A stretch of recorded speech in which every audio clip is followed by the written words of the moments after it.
Why Inside Out is a midlife masterpiece isn't a hot take. It's a realization you unlock late, usually after you're tired. Usually after you've been pretending you're fine for way too long, because Inside Out doesn't hit you when you're a kid. It gently taps you on the shoulder. The real punch lands years later, when life stops explaining itself. The first time we watched Inside Out, we thought it was about emotions, bright colors, funny voices, a sad scene that made everyone cry on cue. Classic Pixar emotional engineering. But rewatch it as an adult and you realize something uncomfortable. This movie isn't about emotions at all. It's about emotional management and how that system eventually collapses. And quick pause before we go deeper, this channel is still growing. And if you want more videos like this, more long-form breakdowns that take animation seriously, don't forget to like and subscribe. It actually helps more than you think. Okay, back to the existential spiral. Joy isn't happiness. Joy is control. She's the voice in your head that says, we don't have time to feel bad right now. She's productivity culture with a smile. She's toxic positivity before we had a word for it. Joy believes emotions exist to serve an outcome. Be happy so Riley succeeds. Be positive so things don't fall apart. Suppress anything that slows momentum. And here's the uncomfortable truth. That mindset works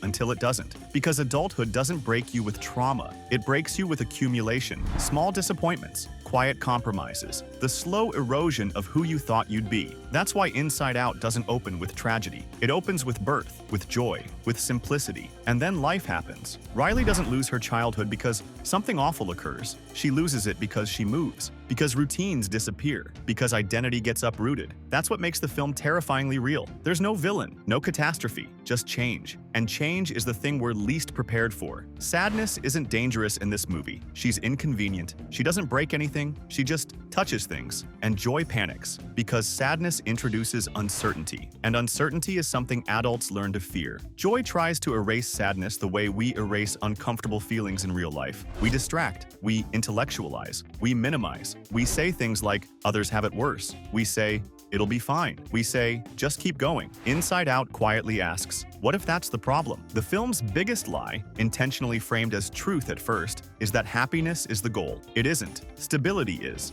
And stability doesn't come from ignoring sadness. It comes from integrating it. That's why the memory orbs changing color is such a devastatingly simple idea. Memories stop being pure. They become layered. Happy moments gain sadness. Sad moments gain meaning. That's adulthood. When Riley's personality islands collapse, it isn't dramatized like a disaster movie. It's silent, almost polite. And that's exactly how burnout works. You don't wake up broken. You wake up tired, then emptier, then numb. You stop recognizing yourself in the things you used to love. Hockey Island doesn't matter anymore. Goofball Island feels embarrassing. Family Island feels fragile. You don't lose interests. You lose anchors. Inside Out visualizes that loss with shocking emotional intelligence. It understands that identity isn't fixed, it's maintained, and maintenance requires emotional honesty. That's why the abstract thought sequence hits harder as an adult. It's dissociation disguised as a joke, when thoughts lose structure, when emotions stop translating into words. The film doesn't explain this. It trusts you to feel it. Pixar knew exactly what it was doing. The parents are another quiet masterstroke. Their emotional control panels are dimmer, slower, muted, not because they're bad parents, because they've adapted. They're in survival mode. And survival mode is efficient, but it's not alive. The movie never shames them for it. It simply shows the cost. And then there's the scene that reframes everything. Riley crying in her parents' arms. This isn't a failure moment. It's a reconnection moment. Sadness doesn't solve Riley's problem. Sadness creates permission. Permission to be seen. Permission to be held. Permission to stop pretending. That's the emotional maturity most of us are never taught. Growing up trains you to function. It does not train you to process. And that's why Inside Out grows with you. The movie doesn't change. You do.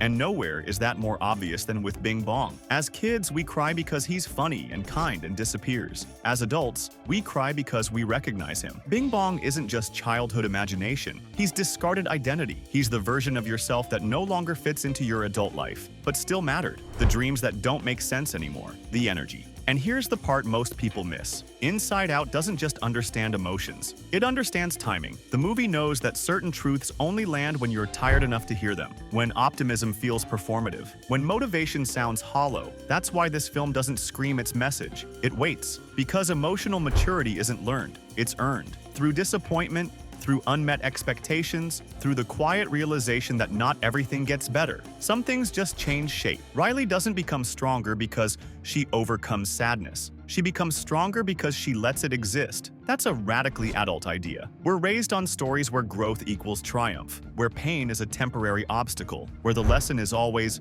push through. Inside Out dares to suggest something more uncomfortable. Sometimes the healthiest thing you can do is stop pushing. There's a reason the control panel becomes more complex at the end of the film. More buttons, more sliders, more emotional overlap. Adulthood isn't clarity, it's complexity. And that's something most movies avoid because it's messy, hard to summarize, impossible to market. But Inside Out leans into that mess. The emotions stop working as individuals. They work as a system, and systems fail when one part is suppressed. That's why Joy's arc is the most misunderstood part of the movie. She's not the hero. She's not the villain. She's the voice in your head that genuinely wants things to be okay, but doesn't know how to handle it when they aren't. Joy represents every version of ourselves that believed happiness was a destination, a finish line, a reward. But life doesn't work like that. Happiness isn't something you arrive at. It's something you visit, and when you try to live there permanently, you lose access to everything else. Inside Out understands that emotional range isn't a weakness, it's resilience. Sadness doesn't slow Riley down. Avoiding sadness does. That's the difference. And then there's the subtle genius of how memory works in this film. Memories don't disappear,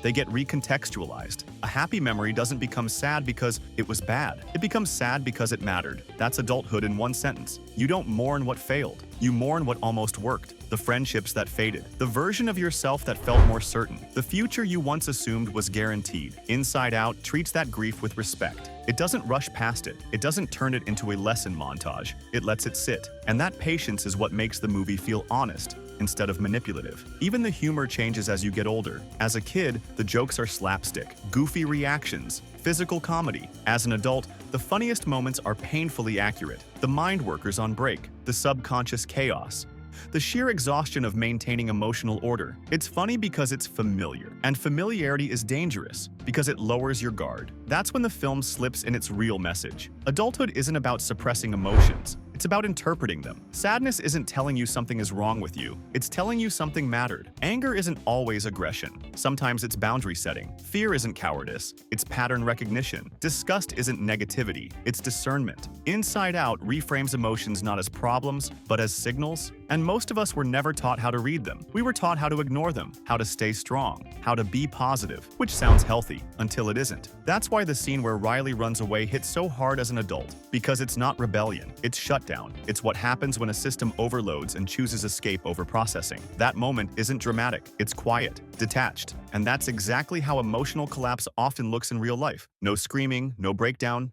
just distance. Inside Out doesn't dramatize mental health. It normalizes it. And normalization is more powerful than inspiration because inspiration fades, recognition sticks. That's why this movie doesn't age like most animated films. It doesn't rely on novelty, it relies on truth. Every rewatch adds a layer. What once felt sad now feels reflective. What once felt funny now feels revealing. What once felt simple now feels impossibly precise. And that's the mark of a masterpiece.